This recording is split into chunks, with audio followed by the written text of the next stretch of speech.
Opa, Gustavo Faria do Coca-Tech na área. Fala aí, tudo bom? Agora eu tô aqui pra contar pra você do aplicativo que vai falir o Apple Music e o Spotify. Brincadeira, vou falar do OmniFocus 3. Mas tem um aplicativo que vai falir o Apple Music e o Spotify. Vou deixar o link aqui nas notas do episódio, que é o SBT Hits. Lembra do UOL, aí veio o Sol, SBT Online, tem agora o SBT Hits. Alô, Jequiti. Qual é a música, maestro? Depois você dá uma espiada.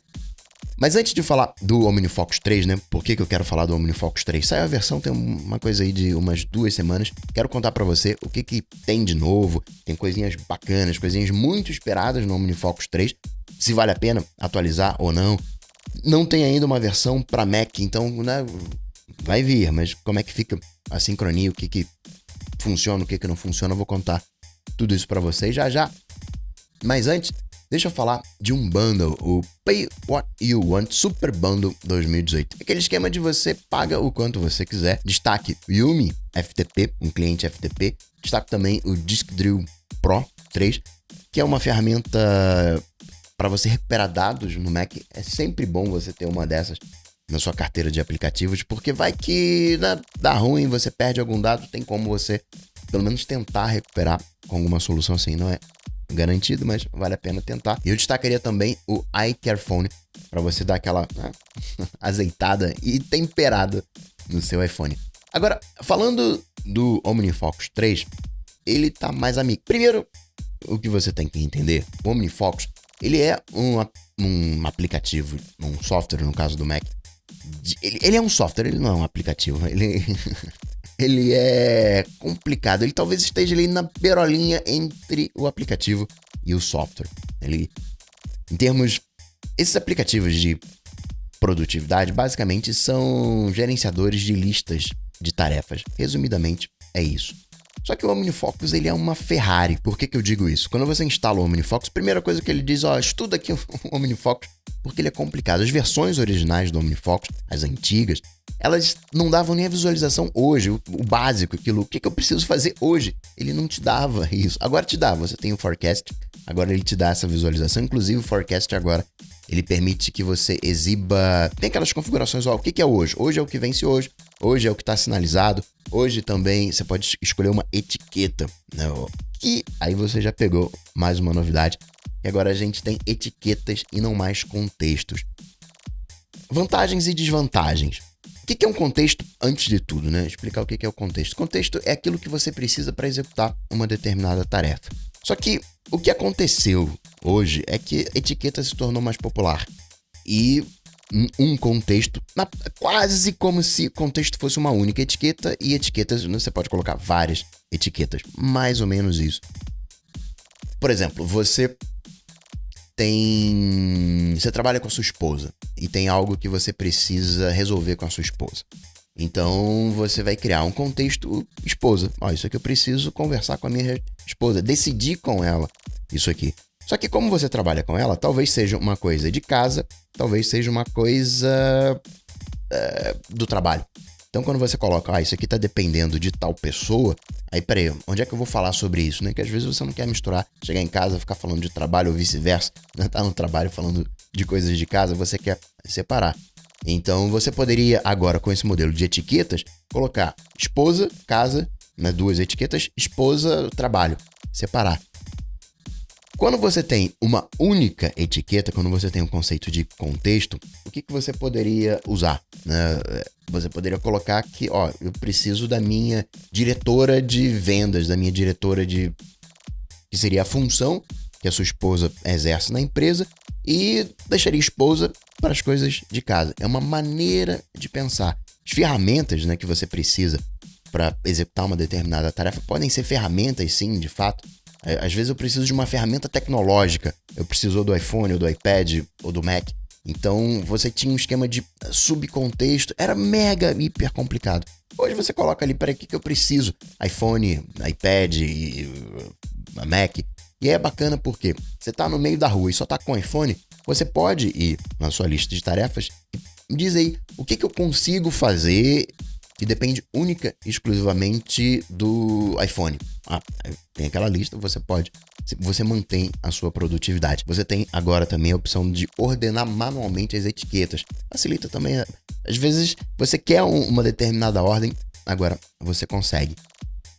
Coca, mas isso aí já tinha no Todoist.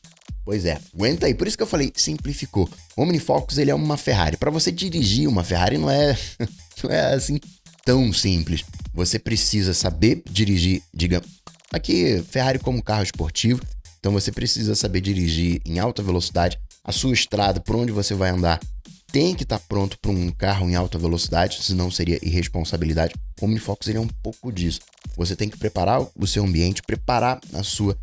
Eu não gosto muito dessa preparar a sua mentalidade, porque tem gente que não funciona com o OmniFocus. Eu funciono muito bem com o OmniFocus. Tem gente que vai funcionar melhor com o Todoist. Então tem um pouco disso no Hackeando a Produtividade. Um dos grandes segredos é exatamente isso. Não é te forçar uma ferramenta, como é que o seu cérebro trabalha. Vamos hackear esse cérebro, vamos descobrir como é que esse cérebro funciona e trazer a ferramenta que melhor funciona para esse tipo de cérebro. Foi uma sacada bem legal. Outra coisa que tem agora, que também tem no Todoist, mas é um jeito OmniFocus de fazer. Você tem as tarefas que se repetem, que você faz a cada 3 dias, a cada semana, uma vez por mês. Só que, às vezes, você faz no último dia do mês. Às vezes, você faz no terceiro dia útil do mês. Às vezes, você faz no terceiro sábado. Tem coisas que você só vai fazer quando tiver 5 domingos no mês. Quando não tiver 5 domingos, você não vai fazer. Mas teve 5 domingos, aí você vai fazer. E ele tem essa opção agora na repetição. É mega complicado de você. Não é nada intuitivo. Jeito OmniFocus. Eles ainda precisam azeitar esse processo. Mas agora tá lá. Um inspetor. Ele agora tá customizado. Você pode reordenar os campos. Você pode mostrar mais, mostrar menos. Deram um tapa ali. Você tem múltiplos avisos. Isso é uma treta também do ponto de vista de produtividade. Mas tem gente que funciona assim. Tem gente que quer alarmes, quer avisos, quer lembretes. E essa é até uma das diferenças entre o... Depois eu falo das diferenças do Todoist e do OmniFocus. Mas agora você pode colocar múltiplos avisos. Antes só tinha lá, você agora pode fazer essa tarefa, vai vencer a tarefa, você tem que fazer isso até amanhã. Agora você pode dizer, não, me lembra 3 dias antes, me lembra 5 dias antes, me lembra uma semana antes, para eu já ir entrando no clima da tarefa. Tem isso também, né? Você vai fazer uma viagem, você pode ir colocando aqueles alertas para já ir entrando na vibe da viagem. Brincadeiras à parte, né? Falando que isso não tem muito a ver com produtividade, mas eu funciono assim. Eu fico macerando uma determinada informação no meu cérebro. Então eu gosto de saber, eu sempre dou uma olhadinha, não quero aviso, mas eu vou dar uma olhadinha ali quando eu tô planejando a semana, deixa eu dar uma espiada, ver o que tem semana que vem, o que tem mais pra frente quando eu tô fazendo aquela revisão, e aquilo já fica macerando no meu cérebro. Eu gosto disso. Então, basicamente, são essas coisas. Tem edição em lote também. Agora você consegue fazer edição em lote, você seleciona vários itens e consegue editar todos eles de uma vez no iOS. Você já tinha isso no Mac. Então, basicamente, o que você tem no novo OmniFocus 3 é isso. Múltiplas etiquetas. Você consegue colocar uma repetição pelo último dia do mês, terceiro dia útil do mês, fazer as suas combinações. Você consegue pendurar uma etiqueta, exibir uma etiqueta. Seria quase como se fosse um flag, né, o sinalizado. Dentro do Forecast, tem um inspetor customizado, múltiplos avisos e edição em lote. Basicamente, é isso. Essas novas funções, por exemplo, múltiplas etiquetas, quando você coloca esse novo mecanismo de repetição, quando você sincronizar com o Mac, você não vai conseguir editar, porque o Mac ainda não suporta esse novo padrão, ainda está na versão 2, até o final do ano chega a versão 3, mas você vai conseguir usar de boa. Talvez, se você tiver algo mais personalizado, aí talvez você acabe só mexendo no iPhone, então tem ali uma diferencinha, mas nada muito, muito além disso. Pode usar de boa, tô usando de boa. Ainda também não tem muitos último dia do mês, terceiro dia útil. Estou começando e não encontrei maiores problemas. Diferenças entre o OmniFocus Pro e o OmniFocus Standard. Tem 2 versões do OmniFocus. O padrãozão, ele é, como eu falei, ele é um software praticamente. Ele é caro. Ele tá custando Standard, seco ali, R$130. É que você vê como é caro. E a versão Pro tá saindo por R$200. Se você estiver fazendo uma atualização, você vai pagar R$ 65 para a versão Standard, para a versão Pro, você vai pagar R$ 95. Vale a pena pegar o de 130 ou o de 200? Curiosamente, você atualizando para o Standard, pagando R$ 130 e depois, em cima disso, fazendo uma atualização para o Pro, você vai pagar R$ 65. Vai sair R$ 5 mais barato do que pagando de uma vez só. Então você pode, pelo menos pelo que eu entendi, então você pode fazer essa estratégia. E quais são as diferenças? As diferenças únicas exclusivamente é perspectiva. O que é perspectiva? São consultas que você faz aos seus dados. Dentro do Hackeando a Produtividade, tem uma coisa que todo mundo faz, que é, o que eu vou fazer amanhã? Aí vai lá na lista de tarefas, vou fazer isso. E é a coisa mais errada do mundo. Primeira coisa que você tem que fazer quando o que eu vou fazer amanhã? Para responder essa pergunta, é ir na sua agenda, para saber o quanto de tempo livre você tem. Porque se você tem, sei lá, que fazer revisão do carro 9 horas da manhã, se você tem médico às 3 da tarde, você só vai chegar no trabalho ali 10, 10 e meia, você vai ter que sair do trabalho 2, 2 e meia, então o seu, entre aspas, tempo livre para executar, fora eventualmente outros compromissos que você já tem agendado. Mas vamos supor aqui, você vai ter de 10 e meia até 2 e meia para fazer suas coisas. Você tem 4 horas livres. Você não tem, peraí, amanhã tem um dia todo livre, tem 8 horas. Não, você tem só 4 horas livres, para quem estava pensando em 8. Então, primeiro, vai lá na sua agenda, vê lá o tempo. Dentro do Hackeando a Produtividade, tem a rotina hacker. Tem 3 views, 3 perspectivas, só elas, e eu não consigo reproduzi-las totalmente no Todoist, aí você já tem uma diferença. E só elas me poupam coisa de 10, 15 minutos todo dia. Então, para mim, mega vale a pena.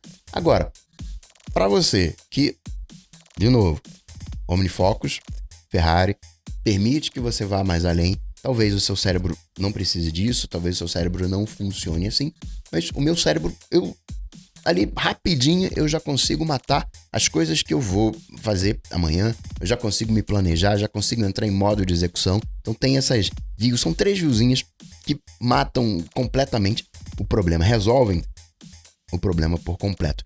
E as diferenças com o Todoist, né? Falando, já tem aí, isso já tem no Todoist, isso já tem no Todoist, então eu vou lá pro Todoist. Esquecendo a questão de preço, mas o Todoist, ele não tem data de início, isso, eu preciso disso. O que é a data de início? Ano que vem eu tenho que fazer imposto de renda, mas ele não precisa me avisar agora. Se eu lá no Todoist fica lá, imposto de renda. Você não tem como determinar, olha, eu só preciso ver o meu imposto de renda daqui, ano que vem. Quando for lá, iniciozinho do ano que vem, aí você me mostra que eu preciso fazer o meu imposto de renda. Você não tem o conceito de próximas ações que você tem no OmniFocus. Você não tem tipos de projetos, se eles são sequenciais, se eles são paralelos.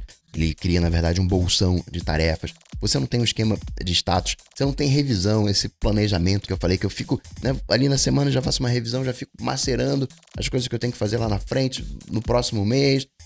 Você não tem esse conceito de revisão dentro, você não consegue passar a limpo. Claro que você pode fazer isso com flags, mas você não tem um mecanismo natural de revisão, e para mim também é importante. Ele não é scriptable, isso para mim é importante, eu não consigo fazer um Apple Script usando o Todoist. Ele não é acionável pelo teclado, os atalhos de teclado do Todoist horríveis, isso estou falando no Mac. Então, de novo, qual o melhor? O melhor é aquele que funciona com você. Eu, especificamente, funciono bem com o OmniFocus. Atualizei, sou um usuário pro no OmniFocus. Estou esperando sair a versão para Mac para atualizar. Então tá aí, um review definitivo do OmniFocus 3. Te vejo amanhã no Coca Tech. Tchau, tchau!